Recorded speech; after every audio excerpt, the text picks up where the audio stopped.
Here we have another fine Range Rover. I would suggest to anybody who's thinking about buying a Range Rover, no matter what year it is, to go through my videos and watch every single one about the Range Rovers, the reviews about the Range Rovers. Now the reason why I say that is because these vehicles vary so dramatically. It's almost like you're talking about two different cars, because you might as well be. I mean, I'll give you an example. If you have the sport model, like the supercharged V8 version, and then you go and drive a diesel one, they're like chalk and cheese. So you've got to get it right with the Range Rover, otherwise you're going to end up with a big old beast which is a nightmare to drive and is unpleasant to drive, whereas you could end up with the most serene, luxurious, powerful and beautiful ride you could ever wish for. So let's start with the basics with this one. As usual, the wing mirrors on a Range Rover are absolutely huge. We like this. This is a good thing. The more vision and vantage point you have, the better. Now the Rearview Vision, on the other hand, is a completely different story, and I'll tell you why. First of all, the headrests take up most of the vision anyway, and if you had three people in the back, you're not going to see anything out of the back at all. You might as well be driving a van with no windows. The instrument cluster in front of me here is obstructed by the steering wheel.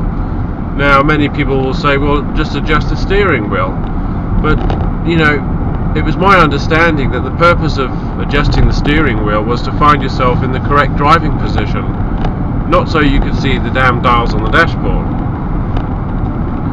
The center console here, it's very nicely laid out actually. It's not confusing at all. Once you're familiar with where everything is, you won't even have to look down. It's a bit of a different story with the sat-nav screen and what have you. This is the automatic version with the armrest in the center console. It's actually a very pleasant driving experience. The interior is all leather trim, and I would say I'm 6'2" and I'm sitting in this seat now, and I've probably got about 4 to 5 inches headroom above me, so the headroom is absolutely enormous, and it's like that throughout the car. These cars are colossal. There's, you know, make no doubt about it, you're driving a very, very large vehicle. The latest version of the Range Rover is nowhere near as big as these. These are enormous cars, and unless you're prepared to confront the fuel expense and the driving a large vehicle around, you know, the hassle that comes with that, then really you're wasting your time. These cars are not for nipping around town. You know, women don't realise just how ridiculous they look dropping the kids off in one of these. It's not for the home runs, it's not for doing the shopping. This is a motorway cruiser. This is a vehicle which you can take down to the coast and pull your boat out of the water with. At the same time, you can live on a farm and go and dig a vehicle out of the field with it. Anybody who uses one of these as a runaround vehicle at the end of the day, I think needs to check up from the neck up. But that's just my opinion.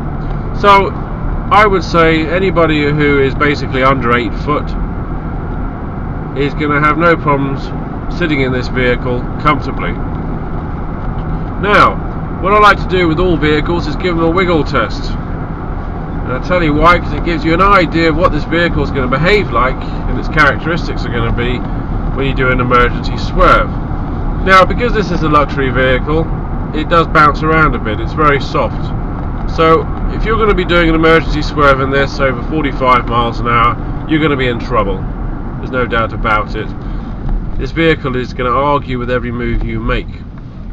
Now I must say the steering on this vehicle is rather vague, but looking at the mileage now, the odometer is reading nearly 150,000 miles, so you're going to have worn steering bushes, you're going to possibly have a worn steering box. It's nowhere near as vague as you get on the Land Rover Discovery, and the anti-roll bar bushes are probably going to be a little bit worn too, but even still it's very vague steering, and I get to move the steering wheel a lot before the actual car moves, so that needs to be looked at if you're going to be going for one of these, because it will be second hand.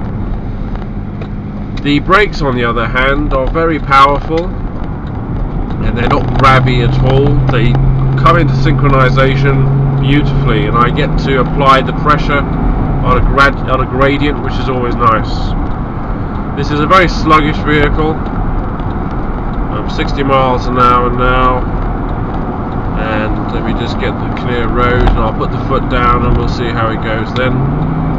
And it basically doesn't go anywhere. So if you're looking for a nippy Range Rover, then you don't want this diesel version.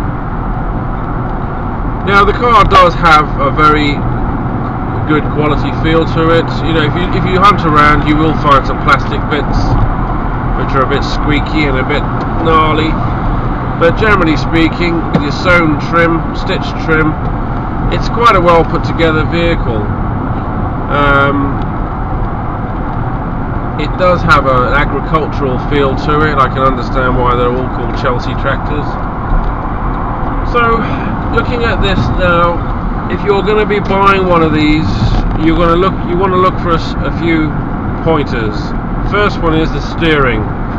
Look out for vague steering. Look out for very worn bushes on the anti-sway bar or the anti-roll bar. They do bob around a bit. If you're going to go for a diesel, I would seriously think twice about it, unless you're going to be using the vehicle for an agricultural or horticultural or commercial basis. They just don't really seem to have the road response. Try and get a petrol one, because the supercharged V8 goes like a BMW saloon. It's a very fast car. The sport suspension as well makes an enormous difference, because the car goes round corners. This one isn't too bad on the corners, but I'd have to say it's a tiring car to drive, because the car is moving around a lot. A lot of noise from the engine when you accelerate. In terms of luxury, this is about a 5 out of 10 to be fair, because you can do a lot better than this. So look at the suspension, look at the steering, try and avoid a diesel if you can, and personally I wouldn't even entertain one of these unless it had a sportier, harder suspension. It makes all the difference on the cornering. If you don't have the further shocks, when you go around a corner, you're struggling to stay in your seat, and you have to appreciate the fact that your safety is your primary concern. And if you have to swerve out of a lane in this vehicle, you're going to want to know the vehicle's going to be compliant and complement what you're doing. And to be fair, I'd have more chance of steering the QE2 than steering this. It's like a tank, and it responds like a tank with worn steering. So be vigilant with these vehicles and take as many as you can for a test drive, because if you get a bad one, you're going to regret it, and it's going to put you off Range Rovers. But if you get a good one, you're going to have one of the best driving experiences of a vehicle that you can today.